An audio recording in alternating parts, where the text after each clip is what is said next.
Ya, pemirsa, lantas bagaimanakah seharusnya langkah yang dijalankan pemerintah untuk atasi polusi udara yang semakin memburuk di Jabodetabek ini? Apakah WFH dan mobil listrik bisa jadi solusi?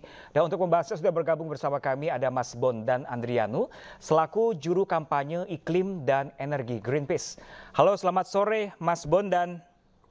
Selamat sore Mas Bram. Ya, terima kasih telah bergabung bersama kami di sore kali ini. Mas Bondan, ini usai pandemi terbitlah polusi. Ini kalau menurut Anda dari Greenpeace ini sendiri, apakah bencana atau polusi udara yang terjadi saat ini sudah termasuk kategori bencana darurat? Harusnya iya ya, karena mengingat Dinas Kesehatan juga menyebutkan hampir setiap bulan ada 100.000 masyarakat Jakarta yang kena ISPA, dan sejatinya sebenarnya harusnya nggak viral dulu ya, terus baru dilakukan rapat terbatas dan mengumpulkan segala macam solusinya. Sebenarnya sejatinya polusi udara ini sudah sangat lama masalahnya, dan ada gugatan warga negara di 2019, ingat waktu itu, dan andaikan saja tidak dilakukan banding ya dan kasasi oleh KLHK dan langsung melaksanakan putusan hakim di 2021 ketika gugatan dinyatakan menang, ini sudah banyak langkah yang kita bisa nikmati hasil dari langkah pemerintah gitu ya saat ini. Nggak harus viral dan nggak harus nunggu hampir 600.000 masyarakat Jakarta kena ISPA gitu. Sungguh sangat disayangkan sebenarnya langkah kasasi yang diambil oleh Presiden dan KLHK di 2023 ini sebenarnya. Gitu. Oke, Mas Bondan, kalau dari hasil riset dari Greenpeace ini sendiri, sebenarnya biang kerok penyumbang terbesar dari polusi udara yang terjadi saat ini apa aja sih, Mas Bondan? Ya, sebenarnya ini ya sejalan dengan apa yang diperintahkan oleh hakim dalam gugatan warga negara yang dimenangkan, bahwa sejatinya pemerintah diwajibkan ya DKI Jakarta, Jawa Barat, dan Banten untuk melakukan emisi inventory, yaitu juga sumber-sumber pencemaran dari mana sih membuat riset itu, dan sejatinya ini tidak hanya Jakarta, Jawa Barat dan Banten juga punya kewajiban yang sama untuk membuat itu, sehingga pemerintah masyarakat tidak lagi berdebat ini sumbernya dari mana sih, transportasi kah, industri kah, dan segala macam. Bahkan Greenpeace pernah melihat data milik DKI Jakarta ya pada 2022 lalu ketika PPKM darurat gitu ya, itu kurang keluar apalagi karena pada saat itu tidak ada masyarakat yang keluar ya, karena PPKM darurat semua diwajibkan di rumah, tapi ada angka signifikan Mas, peningkatan angka hari tidak sehat di 2022 itu, bulan Juli khususnya, katakanlah Januari sampai Juni itu ada 10 hari tidak sehat, tapi Juni ke Juli hanya 1 bulan terjadi peningkatan 10 hari lagi hari tidak sehatnya. Artinya apa? Artinya ketika tidak ada transportasi, ada sumber signifikan lain, yaitu industri dan pembangkit batubara yang ada di luar Jakarta. Bisa jadi industri juga di luar Jakarta. Gitu. Jadi pengendalian ini sebenarnya harusnya tidak pilih-pilih. Semua sumber harus dikendalikan begitu. Oke, sebelum kita membahas kawasan industri, misalnya kita ke kendaraan transportasi seperti yang Mas Bondan bilang tadi, kalau menurut Mas Bondan ini banyak sekali wacana di pemerintah, mulai dari adanya WFH, terus wacana 4-in-1, ini efektif nggak sih kalau menurut Mas Bondan itu sendiri, kalau Anda lihat? Ya, bicara soal 4-in-1 aja sebenarnya itu kan sudah ya banyak analisis yang sudah mengatakan makanya dihentikan lagi karena 3-in-1 waktu itu tidak berhasil gitu ya. Dan ini data dari DKI sendiri mengatakan oke, transportasi katakanlah 60%, artinya kan 40% ada sumber lainnya gitu. Bahkan angka 60%, 30%, 70% itu pun angka yang masih kita belum lihat final gitu ya. Karena lagi sebenarnya ini data yang lagi-lagi pemerintah belum menyajikan data itu. Harusnya ada data yang bisa dijadikan panduan gitu ya.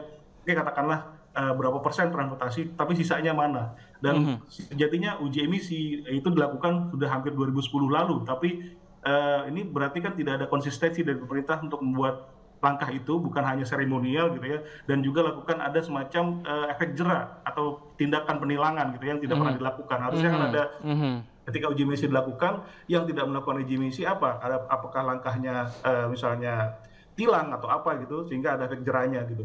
Dan sejatinya harus imbang, kalau memang transportasi sumbernya, tapi selain itu ada industri, juga dilakukan dong uji emisi kepada industri, dan buka datanya kepada publik. Karena saat ini kita nggak tahu sebenarnya di tetangga kita nih, industri yang mengeluarkan asap itu apa sih yang dikeluarkan gitu. Harusnya kan jadi informasi publik ya kepada publik, sehingga kita bisa memantau bersama. Bahkan Greenpeace minta data nih kepada KLHK dan PLN untuk kepada PLN pembangkit listrik batubara emisinya apa yang dikeluarkan. Tapi yang dijawabnya adalah data emisi PLTU batubara itu adalah rahasia dagang. Itu sungguh sangat disayangkan. Gitu. Harusnya kan dibuka kepada publik. Oke, Mas Bondan, kalau ini juga banyak di masyarakat awam juga mengatakan bukan hanya kendaraan sebenarnya penyebab utamanya ada polusi di Jakarta dan ibu kota sekitarnya, bahkan adanya PLTU yang menggunakan bahan bakar batubara. Nah, kalau Anda lihat ini sendiri, sebenarnya bisa nggak sih sumber energi batubara itu diubah sebenarnya untuk menghindari polutan di udara? Harus, bisa sekali, karena sebenarnya sejatinya pemerintah juga punya nih, pamungkas regulasinya yaitu Perpres 112 2022, di Mhm. mana ada janji pemerintah untuk mengurangi pembangkit listrik batu bara gitu ya dalam tahun tertentu. Tapi lagi-lagi nih ada yang dikecualikan. Jadi kecuali salah satunya adalah pembangkit listrik batu bara yang ada di industri dan ada di smelter. Jadi artinya lagi-lagi ini solusi palsunya gitu. Jadi seolah-olah kayak akan menutup, tapi ternyata ada diberikan kesempatan lain untuk industri dan smelter untuk membangkit batu bara ini. Jadi kalau mau niat adalah menutup PLT batu bara, sejatinya harusnya buat regulasi yang benar-benar terukur ya, bukan lagi memberikan peluang kepada PLT batu bara untuk mengaktifkan lagi, karena ini sejatinya industri dibolehkan nih bikin PLT batu bara, bahkan mungkin Jakarta mungkin nanti tidak akan ada PLT batu bara, tapi karena nanti misalnya ada industri smelter untuk membangkitkan pengolahan nikel di Sulawesi dan Maluku misalnya, itu dibolehkan untuk membangkit listrik batu bara dibangun gitu. Ini jadi seolah kayak masih semacam solusi palsu ya, dan lagi-lagi memberikan ruang kepada Ya, pengusaha batu bara untuk Mas Bondan, kalau solusi dari Greenpeace ini misalnya PLTU tetap dan kawasan industri tetap berjalan, tapi untuk menghindari polusi, apa yang harus dilakukan pemerintah? salah satunya sebenarnya tadi membuka datanya ke publik sehingga publik tahu bahwa itu mencemari, jadi tidak terjadi perdebatan lagi dan sudah tahu sumbernya, buat efek jera ya. Ketika itu sudah mencemari dan emisinya terbukti di atas ambang batas gitu ya, buat langkah penutupan atau sanksi diberikan kepada pelaku industri dan PLT batubara sehingga ada efek jerahnya gitu. Dan lagi-lagi itu dibuka publik sehingga publik tahu, memantau secara bersama gitu regulasinya apa. Karena setahu saya ada regulasi baku mutu emisi itu di Permen LHK 15 2019 itu sayangnya adalah tidak ada klausul untuk dihukum. Jadi ketika emisinya melebihi itu tidak ada kewajiban untuk dihukum oleh pemerintah. Efek jerahnya tadi belum nyata seperti itu ya Mas Bondan ya. Oke, baik. Oke, baik. Terima kasih banyak Mas Bondan Andrianus selaku juru kampanye iklim dan energi Greenpeace. Kita juga masih menunggu solusi nyata dari pemerintah terkait polusi udara yang sangat mengganggu masyarakat ini. Terima kasih banyak. Selamat sore Mas Bondan.